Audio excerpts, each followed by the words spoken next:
Bem-vindo ao canal Fatos Desconhecidos. Eu sou Ivan Lima e é um prazer te receber por aqui. Recentemente, a internet foi palco de um polêmico episódio envolvendo uma das ideologias mais perversas, desrespeitosas e hediondas da história: o nazismo. Durante um episódio de um podcast, um apresentador mencionou que uma pessoa nazista deveria ter um partido nazista reconhecido pela lei. É a partir dessa ideia, que ignora o passado da humanidade, que eu explicarei o porquê de Adolf Hitler ter perseguido os judeus. Guarde esses dados com você. 6 milhões de judeus homossexuais, ciganos, deficientes e opositores mortos, sendo que mais de 1 milhão eram apenas crianças. Essa, meu caro, é a estimativa do saldo de mortes quando a Segunda Guerra Mundial acabou em 1945. Esse foi o Holocausto. Por que estimativa? Basicamente, não houve uma contagem oficial de vidas perdidas e chega a ser impossível calcular a real magnitude das atrocidades nazistas. Agora, tocamos no ponto crucial de todo o assunto. Por que milhões de pessoas morreram, hein? Por que a ideia de existir um partido nazista vai contra o conceito de liberdade? Os historiadores costumam divergir em 2 linhas de pensamento ao olhar para o contexto do Holocausto. Alguns acreditam que Hitler sempre pensou em exterminar os judeus. Já outros presumem que a ideologia se tornou extremista com o passar do tempo, até culminar em todos os assassinatos. Independentemente de qual opção esteja correta, é fato que a ideologia do antissemitismo estava crescendo há um bom tempo, antes mesmo do nazismo subir ao poder. Por exemplo, o final do século XIX foi marcado por uma onda de preconceito contra os povos de origem judaica na Europa. Ao mesmo tempo que algumas pessoas mais religiosas os culpavam pela morte de Jesus Cristo, outra parte da sociedade os enxergava como manipuladores da economia. Ainda assim, esses não foram os principais motivos que levaram ao Holocausto. Na Alemanha, havia um outro tipo de intolerância, uma ideia que serviu como um dos pilares para o nazismo. Graças às teorias biológicas racistas, os judeus foram classificados como inferiores à raça ariana, que seria a mais pura da Europa e superior em todos os sentidos, principalmente em questões físicas e intelectuais. Enquanto os arianos seriam a verdadeira e única raça, a população judaica seria a deformada. Na cabeça de Hitler, a história da humanidade era marcada por uma constante luta entre raças. E para ele, era possível afunilar todas em 3 grupos: as raças superiores ou fundadoras, que seriam os povos germânicos; as raças depositárias, envolvendo os povos eslavos; e as raças inferiores ou destruidoras, que contavam com os povos judeus. Aliás, como eu mencionei anteriormente, embora muito se fale sobre a população judaica, a ideia da supremacia ariana também gerou perseguições a pessoas negras, homossexuais, deficientes e ciganos.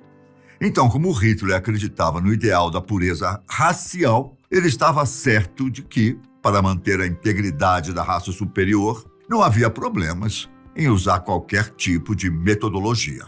No meio disso, com o crescente preconceito contra a população judaica, que passou a ser vista cada vez mais como a responsável pelos problemas da Alemanha, o Estado chegou à conclusão de que a eliminação dos judeus era a única forma de manter a tal pureza e, assim, impedir uma espécie de conspiração judaica ao redor do mundo. Para que isso fosse possível, os nazistas colocaram em prática uma tática conhecida como solução final para a questão judia. Foi nesse momento, meu caro, que o Holocausto teve início. Todos os grupos e etnias que não eram considerados puros e que viviam em território alemão foram perseguidos e encaminhados para campos de concentração e campos de trabalho forçado. Vale lembrar que os campos de extermínio, onde normalmente os judeus eram executados em câmeras de gás, foram construídos no leste europeu e não especificamente na Alemanha. O que mais chama a atenção entre todos é o campo de Auschwitz, na Polônia, onde mais de 1 milhão de pessoas foram assassinadas.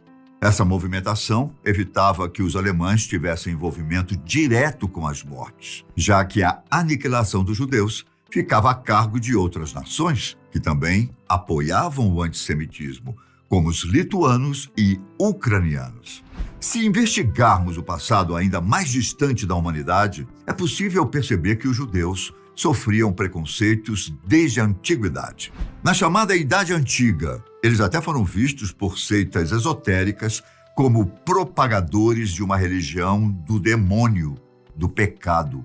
A população judaica foi considerada como um dos lados de uma mesma moeda, dividida entre o bem e o mal, sendo os judeus a parte maligna, uma ferramenta do próprio diabo.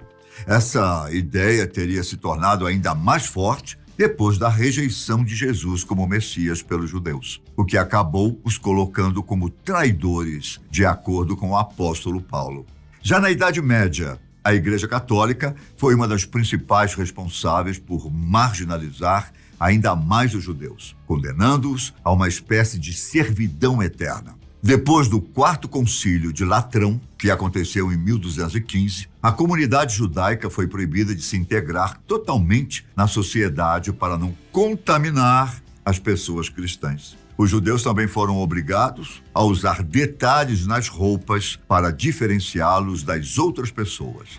E ainda não podiam se envolver com corporações, agricultura e atuar em cargos administrativos. Ainda que essa perseguição contra a população judaica tenha continuado por séculos, vale lembrar que a palavra antissemitismo só foi aparecer no século XIX. Na época, a acusação de que essa população tinha matado um deus se tornou cada vez mais forte e coincidiu com o cenário problemático da Primeira Guerra Mundial. Para os nazistas, os judeus traíram a Alemanha no conflito e, consequentemente, tiveram responsabilidade na derrota do país na guerra. Em seguida, ao lado da ideia da conspiração judaica mundial, os alemães atribuíram aos semitas a culpa pela miséria econômica da nação, que se estendeu do final dos anos 20 até o início dos anos 30. Todas essas falácias reforçaram a aversão aos judeus até culminar no passado como conhecemos. Também vale dizer que, por mais que essa perseguição tenha entrado para a história como a principal marca do nazismo, a ideologia política também era composta por outras características que ferem a liberdade da população. Talvez a segunda mais conhecida seja o totalitarismo. Você lembra que Hitler era conhecido como Führer? Em uma tradução direta, essa palavra significa guia ou líder, justamente para destacar a total autoridade de Hitler durante o Terceiro Reich. Um regime totalitário posiciona o líder da nação como controlador dos direitos das pessoas e mascara a perda da liberdade com o argumento de que haverá um grande benefício. As escolas públicas passam a ensinar conforme o partido no poder ordena. As instituições de ensino particulares normalmente são eliminadas. Não existe mais liberdade religiosa e os meios de comunicação são completamente controlados pelo governo. Com isso em mente, podemos até nos perguntar, mas como um país permite que esse tipo de governo fique no poder, hein? Sendo bem direto com você, o líder em um regime totalitário se mantém na posição ao combater os opositores por meio da violência, da força e das torturas físicas e psicológicas. Se formos um pouco mais longe, podemos lembrar ainda que o nazismo também é adepto ao antiparlamentarismo, isso é, a oposição ao regime de governo composto por ministros, que por sua vez são responsáveis pela aprovação de leis. Além de tudo isso, a política nazista também tinha como característica o pangermanismo, uma ideologia com o objetivo de agrupar toda a população germânica da Europa Central. Nos dias de hoje, em pleno século XXI, os conceitos nazistas ainda são resgatados. e servem de inspiração para outras ideologias, entre elas o neonazismo. Embora a palavra basicamente signifique novo nazismo, de novo a ideologia não tem nada. Ela continua pregando que existe uma única raça pura, a ariana, e posiciona judeus, índios, negros, homossexuais e pessoas de outras etnias como alvo. O nazismo, por si só, representa intolerância e ódio, e é dever de cada um de nós combatê-lo. Aqui no Brasil, a Lei 7.716 de 1989 condena a apologia ao nazismo como um crime de preconceito contra raça ou cor. Como está escrito no artigo 20, é crime praticar, induzir ou incitar a discriminação ou preconceito de raça, cor, etnia, religião ou procedência nacional. A lei também condena o ato de veicular símbolos nazistas com o objetivo de divulgar a ideologia. Caso os atos de uma pessoa se enquadrem em alguns desses pontos, ela pode ser condenada a pagar uma multa e ainda pegar de 2 a 5 anos de prisão. Percebe? Porque o nazismo deve ser combatido sempre? Sugerir a criação de um partido com foco nessa ideologia é alimentar ideais que ferem a existência de várias pessoas. Reflita sobre tudo isso. E até o próximo vídeo aqui na Fatos Desconhecidos. Um forte abraço. Até mais. Tchau.